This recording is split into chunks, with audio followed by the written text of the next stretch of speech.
स्वागत है एक बार फिर से आपका फायदेमंद फंड्स में। और आज हम बातचीत करें पंकज टिब्रेवाल से, जो हिंदुस्तान के जाने माने फंड मैनेजर हैं। अब मैं पंकज से ये जानना चाहता हूं कि सेक्टर्स कैसे चुने, नए नए आइडियाज़ लोग लेके आ रहे हैं जहां पे इमर्जिंग आइडियाज़ हैं या पहले से है लेकिन अभी कंपनी छोटी है और बड़ी होने की संभावना रखती है। पंकज जी, कैसे चुनते हैं सेक्टर या थीम? अब तो ये बात करते हैं कि आने वाले 3-5 साल में क्या सेक्टर हमें लगता है कि अच्छा कर सकते हैं। और नीरज जी, आपके और आपके दर्शकों को मैं 2 मिनट ये एक्सप्लेन करना चाहता हूं कि ये बड़ी पिक्चर जो अभी अनफोल्ड हो रही है इंडिया में, उसे मिस ना करें। हमें एक बहुत बड़ी चेंज दिख रही है 10-11 साल के बाद इंडिया के मैन्युफैक्चरिंग सेक्टर में। हम जिस भी कंपनी से बात कर रहे हैं अलग अलग सेक्टर्स में, पहली बार प्रमोटर्स, एंटरप्रेन्योर्स इतने ऑप्टिमिस्ट हैं कि भाई हम फॉर्चुनेट है कि इंडियन मैन्युफैक्चरिंग के साथ जुड़े हुए हैं। जब आप थोड़े डीप में जाओ कि क्यों ऐसा हो रहा है, पहले तो China plus strategy play out हो रही है और क्लियरली इंक्रीमेंटल सारे ग्लोबल मैन्युफैक्चरर्स अपनी नई प्रोडक्शन लाइन चाइना में ले जाने से डर रहे हैं और कहीं ना कहीं उन्हें डाइवर्सिफिकेशन चाहिए। सेकेंड इंपॉर्टेंट चीज जो लास्ट 6-8 महीने में हुई है नीरज जी, कि यूरोप में जर्मनी और इटली की मैन्युफैक्चरिंग गैस कॉस्ट ऊपर जाने के कारण बहुत ट्रबल में है।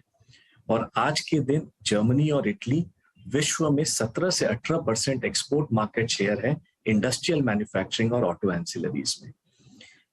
आप एक चीज खाली ध्यान रखें कि जब भी विश्व में स्किल्ड मैन पावर की जरूरत होती है तो इंडिया उनका डिफॉल्ट चॉइस है।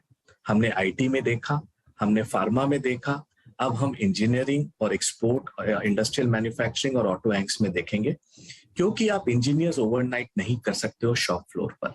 और जितनी भी कंपनियों से हम इंटरेक्शन कर रहे हैं, हम डेटा देख रहे हैं, हमें ये लगता है आने वाले 3-5 साल में इंडिया एक बहुत बड़ा मैन्युफैक्चरिंग हब बनेगा और अक्रॉस द सेक्टर, चाहे वो कैपिटल गुड्स हो, चाहे वो इंडस्ट्रियल मैन्युफैक्चरिंग हो, वहां हमें अपना काम और मार्केट शेयर मिलेगा। एक छोटा सा एग्जांपल देता हूं। मोरबी करके एक छोटी सी सिटी है गुजरात में। आज मोरबी सेकंड बिगेस्ट क्लस्टर हो गई है टाइल मैन्युफैक्चरिंग वर्ल्ड में। पहले स्पेन और इटली होती थी चाइना के साथ, और हमारा 2 साल पहले हमारा 1% मार्केट शेयर था विश्व के यूएस के मार्केट में एक्सपोर्ट पर। ये लास्ट 2 साल में 1% से 8.5% हो गया है। और ये 700 यूनिट वहां जो ऑपरेट करती है, स्मॉल एंटरप्रेनर्स, गुज्जू एंटरप्रेनर्स उसे चला रहे हैं। कोई लार्ज विश्व की कंपनी नहीं है जो वहां पर एक्सपोर्ट करके मार्केट शेयर ले रही है। तो ये दिखलाता है कि इंडिया की एंटरप्रेन्योरशिप और जो इस बार ग्लोबल स्केल में सोचने का तरीका है वो काफी चेंज हुआ है। और ये हम पीएलआई के थ्रू और भी अदर सेक्टर्स में देख रहे हैं। इलेक्ट्रॉनिक मैन्युफैक्चरिंग, जहां पर पहली बार आईफोन 14 इंडिया और चाइना में साथ में रिलीज होगा। ये एक बहुत बड़ी गर्व की बात है कि इंडिया आने वाले नेक्स्ट 4-5 साल में हो सकता है विश्व का सबसे बड़ा मोबाइल मैन्युफैक्चरिंग, डोमेस्टिक और एक्सपोर्ट का प्लेयर बने। तो काफी सारी चीजें manufacturing on the ground change हो रही है, जो हमें लगता है कि एक बड़ा थीम आने वाले समय में बन सकता है, जिसे हम capital goods, manufacturing companies, engineering companies के थ्रू प्ले आउट कर सकते हैं। सेकेंड थीम हमें जो अच्छी लग रही है वो है रियल एस्टेट। और रियल एस्टेट में हमें लग रहा है ये 3 से 5 साल का अपसाइकिल है, अभी 1.5 साल ही गया है। और इसके इर्द गिर्द जितनी कंपनियां हैं, चाहे वो टाइल्स हो, प्लाईवुड हो, सीमेंट हो, मैट्रेस हो, कंज्यूमर ड्यूरेबल हो, वो सारे का डिमांड अच्छा रहेगा जब ये एलिफेंट मूव करता है। तीसरी, प्राइवेट सेक्टर फाइनेंशियल्स, वो काफी वैल्यूएशन में करेक्ट हो गई है और वो भी एक सेक्टर है जो काफी स्ट्रांगली पोजिशन्ड है। इंडिया की बैलेंस शीट कॉर्पोरेट इंडिया की आज बेस्ट शेप पर है। और फोर्थ, जहां हमें लग रहा है कि एक सिक्लिकल अपटर्न है, वो है ऑटो सेक्टर, जहां पर 5 साल से वो एक सेक्टर दबा हुआ था और अब इंक्रीमेंटली डिमांड काफी तेजी से आ रही है और supply chain issues sort out हो रहे हैं, सेमीकंडक्टर इश्यूज सॉर्ट आउट हो रहे हैं, चिप इश्यूज सॉर्ट आउट हो रहे हैं।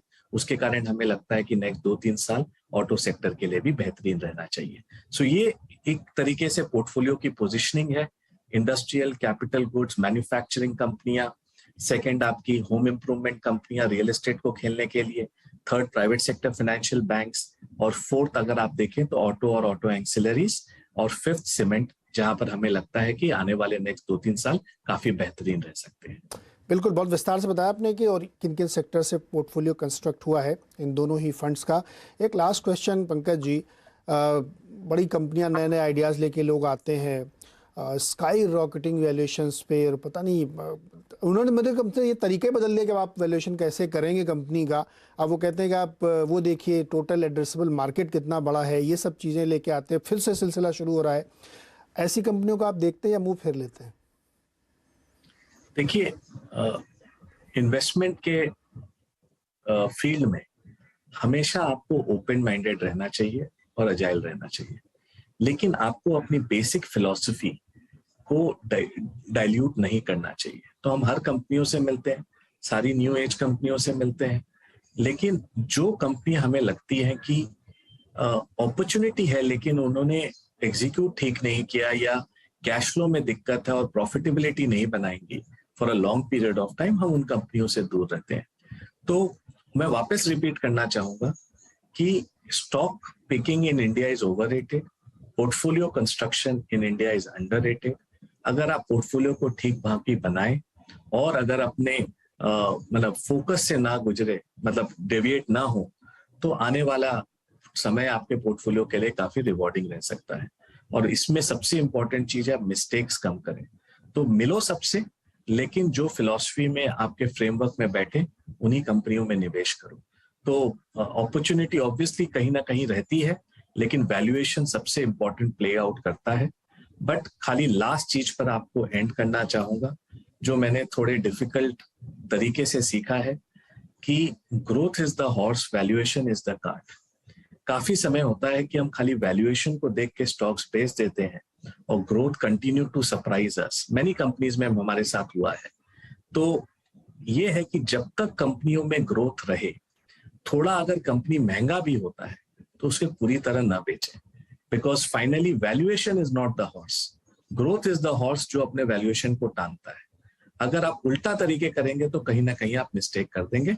सो ग्रोथ पर आपको फोकस रखना चाहिए, कंपनियां ठीक से काम कर रही है उस पर फोकस रखना चाहिए। Valuation is the result and outcome, not a only decision making tool. बहुत ही शानदार। ये अंत में जो आपने बोला ना, ये सूत्र वाक्य है कि आप ग्रोथ को चेस करिए और मैनेजमेंट की बैंडविड्थ देखिए, वो कितने अच्छे से एग्जीक्यूट करके बढ़िया काम कर सकते हैं। तो पंकज जी ने हमें इतनी डिटेल में समझाया। इसका लब्बो लुआब आपके लिए ये है कि स्मॉल कैप कंपनी से बहुत बड़ा वर्ल्ड है, आपको समझ में नहीं आएगा कि क्या खरीदे क्या बेचे, तो अपना इतना दिमाग मत चलाइए। पंकज जी जैसे समझदार और बहुत ही उच्च कोटि के जो फंड मैनेजर्स हैं, उनकी मदद लीजिए, उनके फंड्स में जाइए, क्योंकि इतना बड़ा सेक्टर है, इमर्जिंग आइडियाज़ हैं, आप गलती कर सकते हैं। जो बार बार वो कह रहे हैं कि गलती मत करिए, कैपिटल प्रोटेक्शन कर लीजिए, वही बहुत आपके लिए। और कैपिटल को बढ़ाना भी है तो ऐसे फंड्स की तरफ आपको ध्यान देना चाहिए। तो जो कैपिटल मार्केट में आप जाने की इच्छा रखते हैं, तो आपके लिए बहुत अच्छा ऑप्शन है कोटक स्मॉल कैप और इमर्जिंग मार्केट फंड्स को आप देखिए, और मुझे लगता है कि ये आपके लिए बढ़िया रिटर्न के जरिए हो सकते हैं। तो आप भी पढ़िए और देखिए, समझिए, लोगों से बातचीत करिए और इन फंड्स में आप निवेश कर सकते हैं। पंकज जी, बहुत बहुत शुक्रिया हमारे साथ जुड़ने के लिए और बहुत ही सार्थक ज्ञान चर्चा करने के लिए और बहुत ही क्रिस्पी और क्लियर व्यू रखने के लिए बहुत बहुत शुक्रिया आपका sir. Thank you, Dheeraj ji.